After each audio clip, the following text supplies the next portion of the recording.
Okay, so I've been given the magnetic azimuth that I need to use, and I'm going to use the thumb to cheek method, and I have a perfectly very distinctive tree about 150 meters that way. We're just going to walk right to that tree and readjust from there. Now the dangers of using a tree are, if you look down and look back up, you might not end up picking the same tree again, but this one is very, very distinctive, is the only reason I'm using a tree at all. I'm also not overly worried about my pace count. And the reason why is because I'm going to go down to the bottom of this little valley where this creek is, and then I'm going to reestablish my distance to the target. So I'm using terrain association to get down to a point, a known point, that I can readjust from, go up the other side, and find the target destination. So I'm not really worried about pace count. I'm going to go down to this big tree right here, get on the other side of it, shoot my azimuth again, and dive down into this little valley and see what I'm getting ready to get myself into.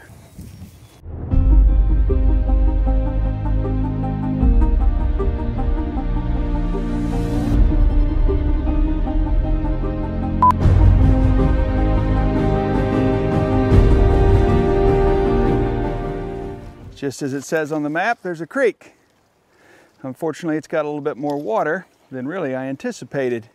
Getting your feet wet when walking through the woods is never a good idea. I need to find an alternate route.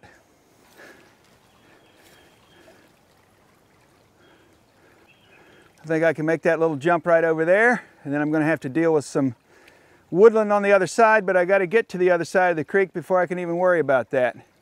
So let's try that. All right, this is a little dicey, but it's better than soaking wet feet. Let's hope we make it. All right, not too bad.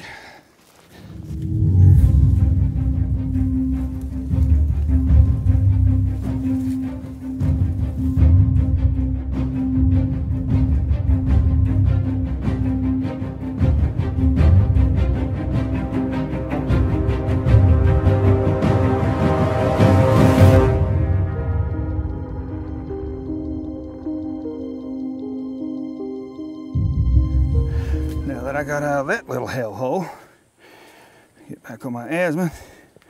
Looks like I got about 30 meters left. I think I know just where I'm going.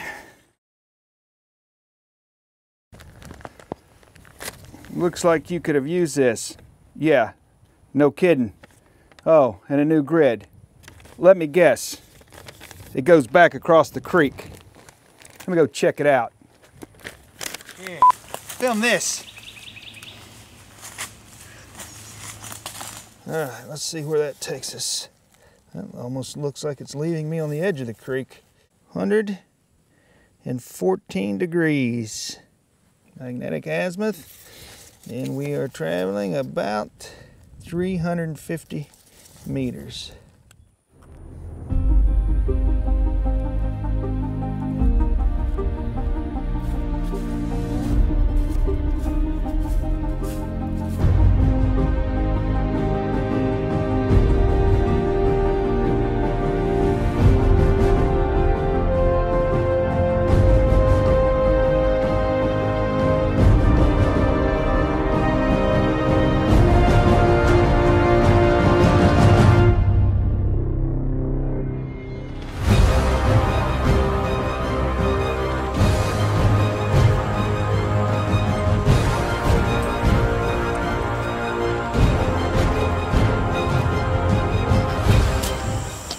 I'm in the right, oh yeah, I'm in the right place. I see a little gift over here for me.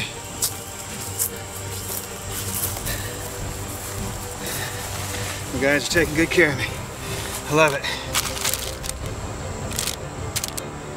All right, well, that was a snack.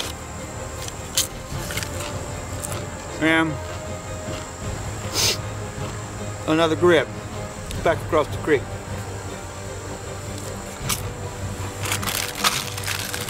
All right.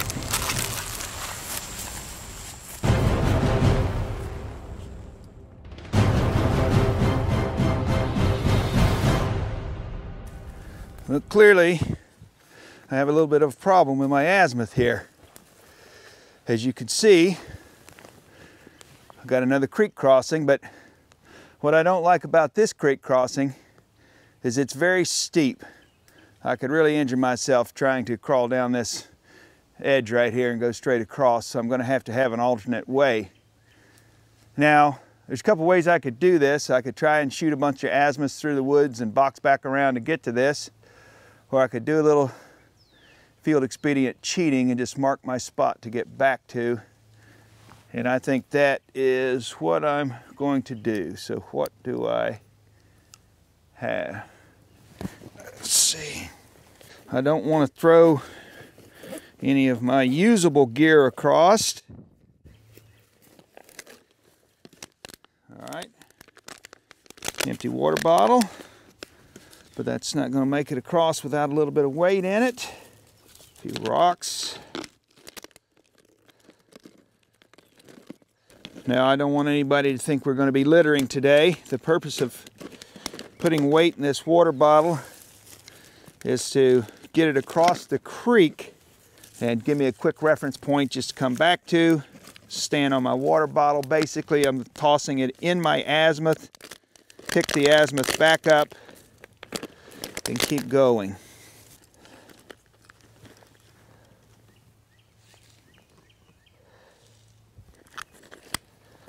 All right, here we go.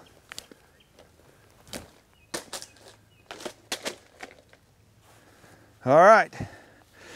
Now I'm going to have to go find a spot that I can actually get across. Here we go.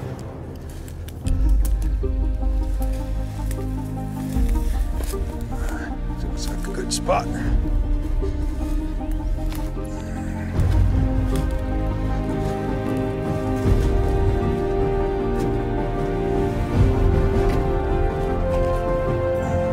Keep your feet dry. All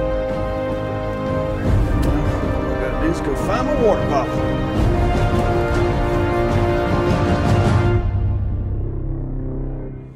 This looks tight. Dude, you might as well be in North Carolina right now.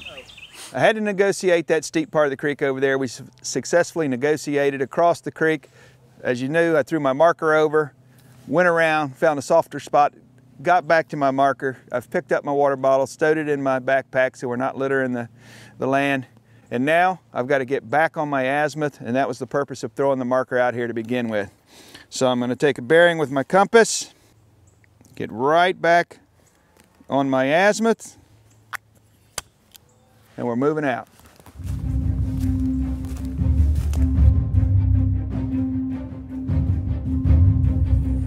I'm sure there's some little note up here that's sweet for the delivery. I wonder if I pick up this bottle if it sprays all over me. Yeah. Actually just looks like a bottle of liquid refreshment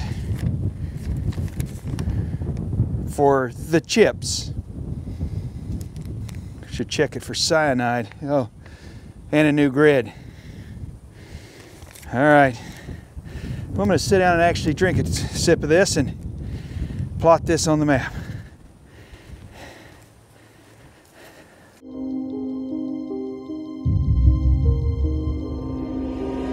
All right, guys, as you've already seen, these guys have had me crossing this creek enough times around here. I'm getting a little sick and tired of it, so I'm looking at this last point on my map, and what I've figured out is I don't need to cross this creek again, even though they've got the point on the other side.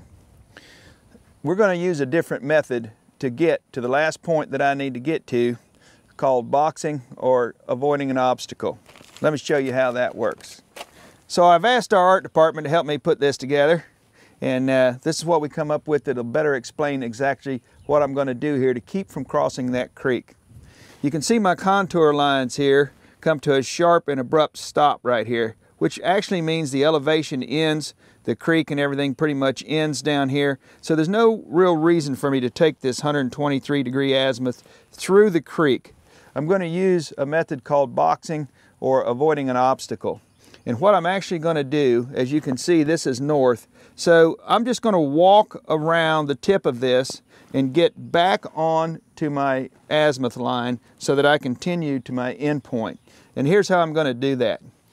Using pace count and my compass, I'm going to take 180 degree azimuth because that's directly south, and I'm going to go 90 degrees in order to walk a distance of 150 meters this direction to avoid the obstacle.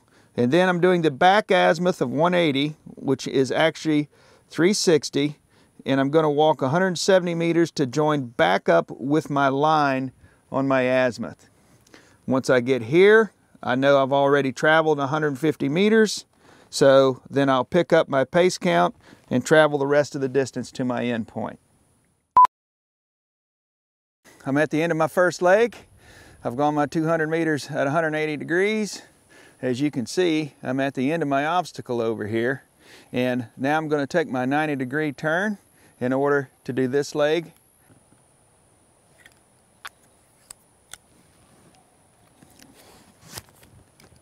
Here we go.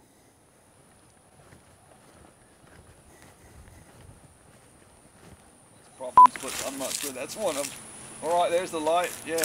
Can you set me on fire with that? Yes, maybe. And now I'm getting ready for my final turn to head back to my original azimuth, my 123-degree azimuth that was cutting across, so I can join up on that line again. I think we've came far enough to clear the obstacle. Hopefully when we get up this little hill here, that little rise, we'll see that we've cleared it all the way.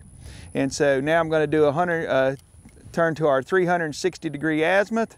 I got 170 meters to walk this way to join back up with our azimuth line. So here we go, 360 degrees. And let's get started.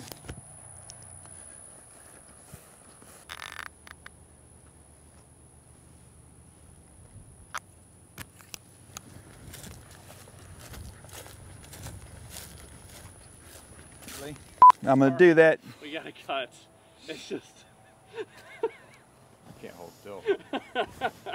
Am I looking... Let's bring the LEDs in, man. Am I looking flashy? I made it to the end of my box. I went all 3 legs and I've got back, and hopefully I'm standing on my original azimuth heading toward the target. But what I'm also going to do here, clear this ranger bead, and I would say by looking at the terrain around me, I'm still in the right place. So I'm going to get back on my original 123-degree azimuth and move out to my final location.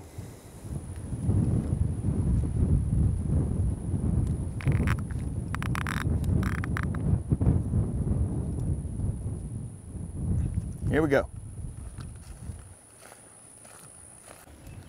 Well, this should be the spot.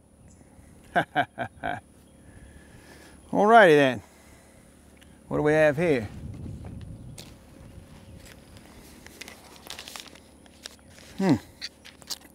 Cigar.